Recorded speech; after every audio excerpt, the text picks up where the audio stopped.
good hands with Allstate.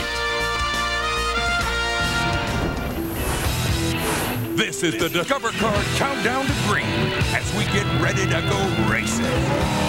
The sports world revolves around tradition, unforgettable moments at majestic venues. Today, the sports world turns its attention to this place, Daytona. 200,000 fans are here. They have come to feel the thunder, to root for the stars, to salute the winner. They have come to see their racing heroes and be a part of history. It all began on Daytona Beach more than 50 years ago. The fact that it all started there is pretty amazing. And you look at some of those shots and you know, they're nuts. I mean, especially when high tide came in. I can't imagine what it was like to race back then. You'd see guys barrel off into the corner and into these big old ruts and slam into about 30 parked cars that have already crashed up in that corner.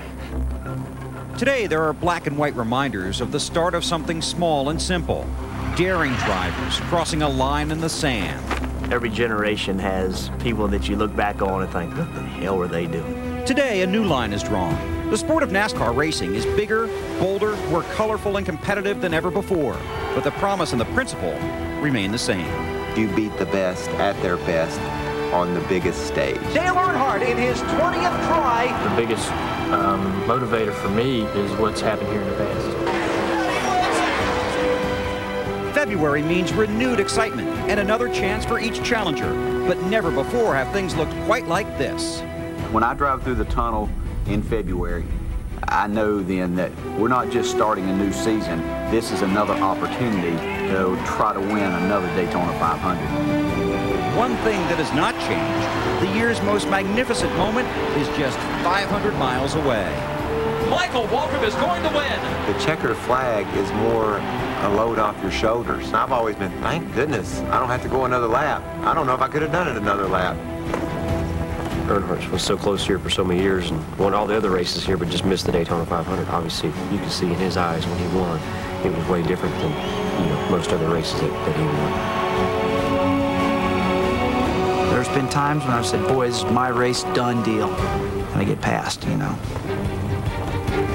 I finished second in the Daytona 500 once, and I don't even remember when that was. But I can tell you if I'd have won it, I'd know when that was. It was all built on a foundation of sand. Today, the pageantry, patriotism, pride, and power of the great American race returns.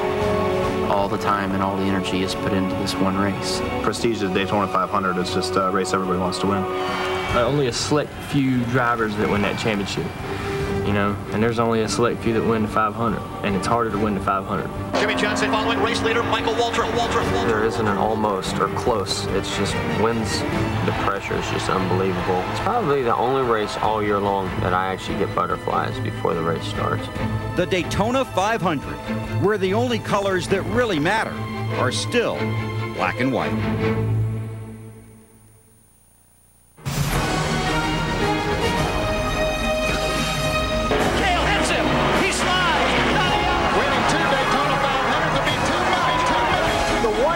That has eluded